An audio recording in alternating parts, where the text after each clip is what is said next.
welcome to another video. So this is my Netgalley reading vlog. One of my challenges, I guess, this year is to try to read some of the books on my Netgalley TBR. There's a lot on there. I've currently got 60 books on my Netgalley TBR, which is honestly just a disgusting state of affairs, really. Hi Bella, thanks for interrupting. So I've got 60 books on my TBR. I need to get some of these off at least. So what I have done, I'm just going to be meowed at now, I think. I've set up a spinner wheel that has got all of my Netgalley books on here. I'm going to spin the wheel and then I'm going to read whatever book comes up. Now, these, like I said, there's 60 on here. The oldest one on here is The Search Party, which came out in 2020. So that's kind of a state of like how old some of the books on my Netgalley shelf is. Like it's awful. So I'm a little bit nervous. Let's spin and see what we're going to get.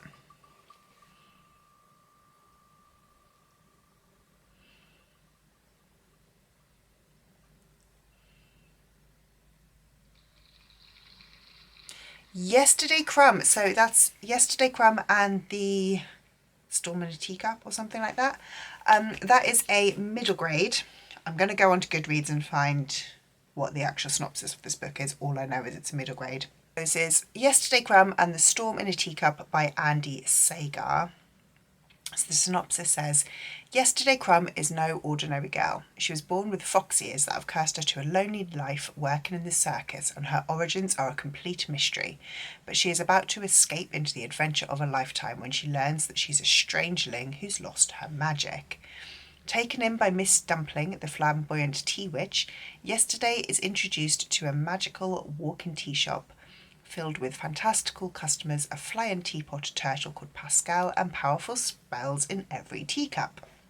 Yesterday starts to rediscover her magic and to feel a sense of belonging, but a mysterious figure of darkness is working hard to ensure her new life comes crashing down, and it all starts with a deadly shard of ice in Yesterday's heart. But there's nothing that can't be solved with a pot of tea, a slice of cake, and a big dash of magic.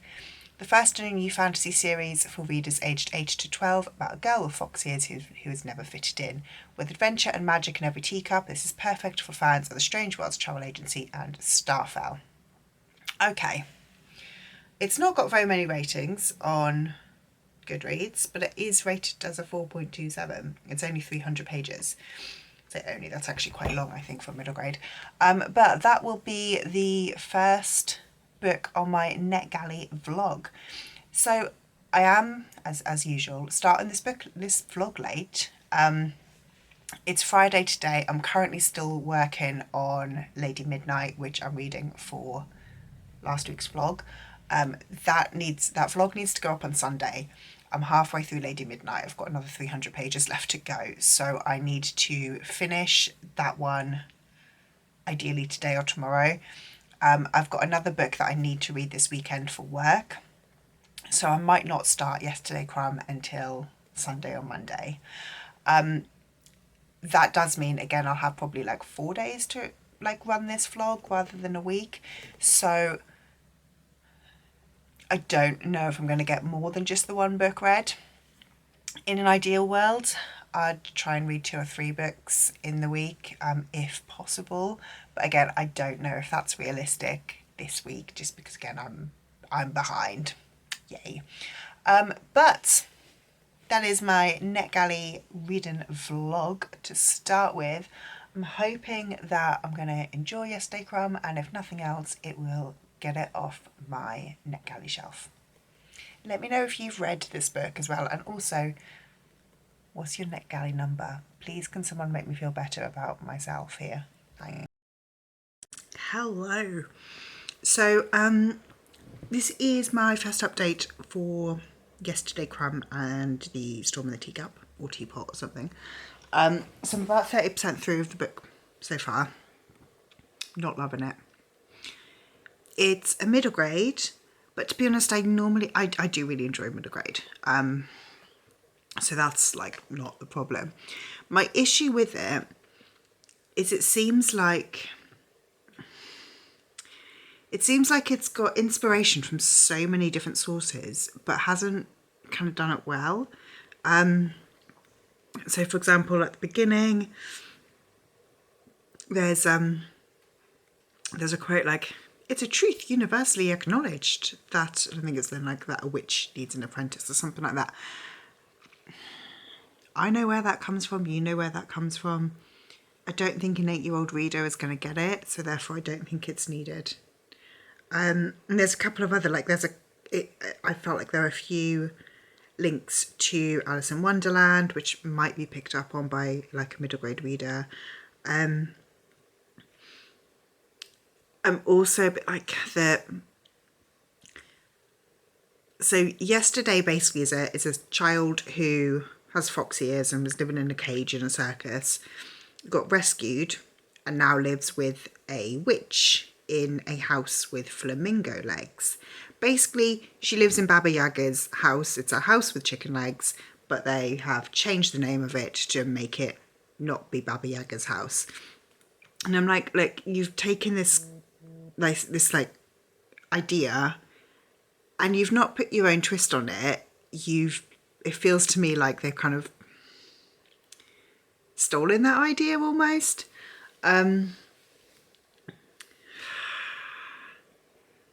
Yeah, I don't know.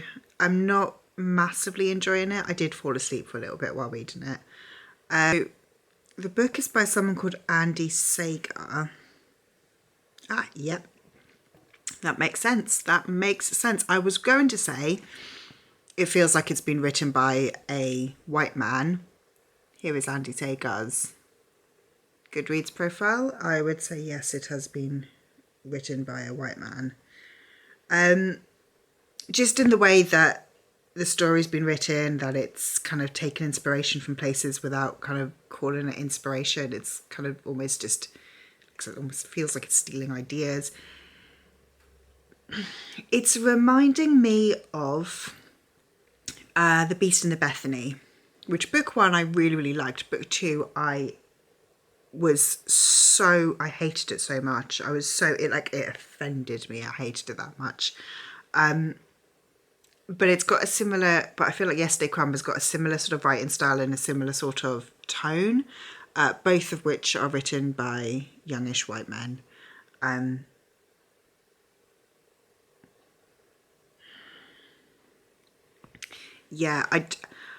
So whenever I read middle grade, like I said, I do genuinely enjoy middle grade.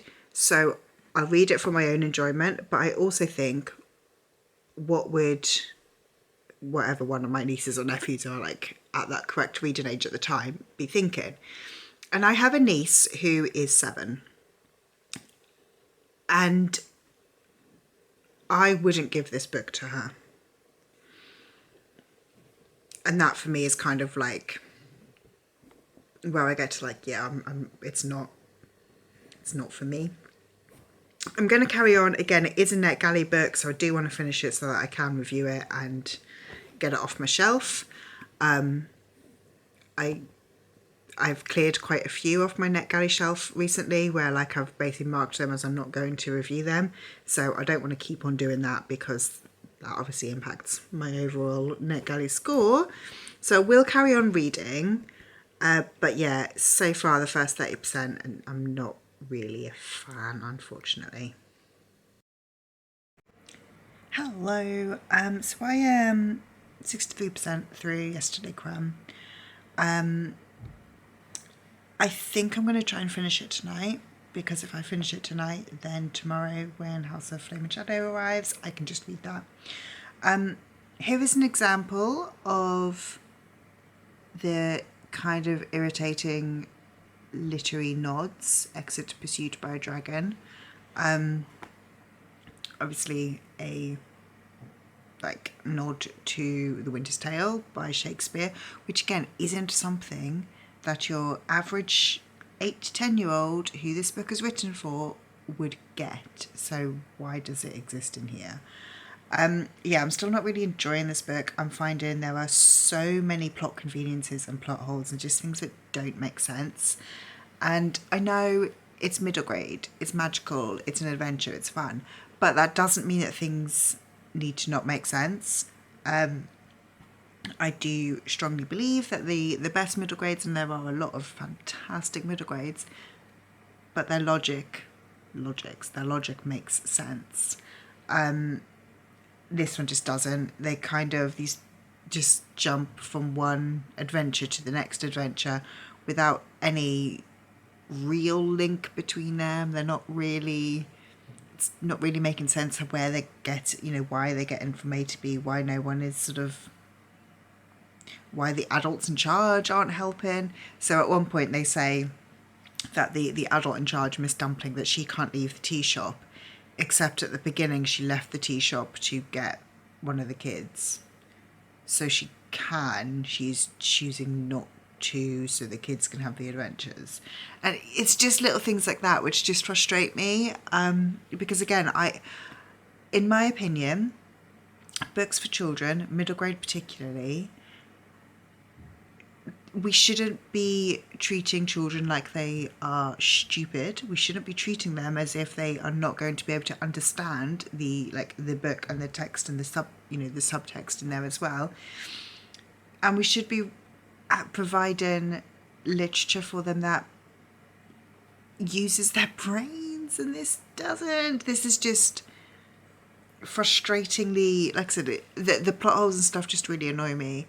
And I don't think that it's acceptable to have them in there and assume that, oh, well, the target audience is aged 8 to 12, so therefore they're too dumb to realise that. That's not on. That's not okay. And treat your target audience with some respect and write a decent book. So, yeah, needless to say, I'm not enjoying this book. I think, again, I've got just over a third left. At this moment in time, I would say it would end up coming through at maybe a low 3-star. My enjoyment is nearer a 1.52 star, but there are things that I do think are being done well. So it could possibly get to about a 3. But yeah, so far it's not the one. However, it is getting a Netgalley book off my TBR, which is a good thing. Okay, I have finally finished reading Yesterday, Cram and the Storm in the Teacup. Oh, I rated it 2.5 stars. Even Brackenside at that. I don't know if you heard her then. Yeah, the characters I found irritating. I didn't think, there was atmosphere, that wasn't too bad. The writing irritated me. The plot was... And like I said, there were so many plot holes that I just couldn't really deal with that. So yeah, 2.5 overall. On Core Pile, it's a 2-star rounded up to a 2.5. Although I think, but yeah, it's a 2.5. Would I recommend this? Probably not. If you're a middle grade reader, or if you know someone who reads middle grades, or has a child in your life that reads middle grade, kind of 8 to 12, it's not one I'd recommend. I can see that some kids would love the excitement and adventure of it.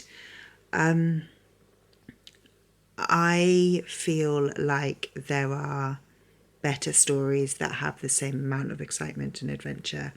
So for me, it's a bit of a letdown. And yeah, like I said, it's not one I would personally recommend 2.5 stars. However, that is one more book that is under my belt for January, which is good. I finished it before Flame and Shadow gets here, so I can start reading House of Flame and Shadow with no guilt. which sounds silly, but I was like, oh, I'm gonna have to finish reading this one first, and then, you know. And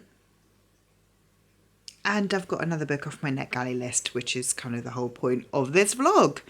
So yeah, I'm going to wrap this vlog up now. If you liked this video, please do leave me a like, subscribe down below. Let me know if you are a middle grade author, if you just want to leave me an emoji. I don't know, just leave me like any kind of yellow face emoji. And I will see you in the next one. Bye.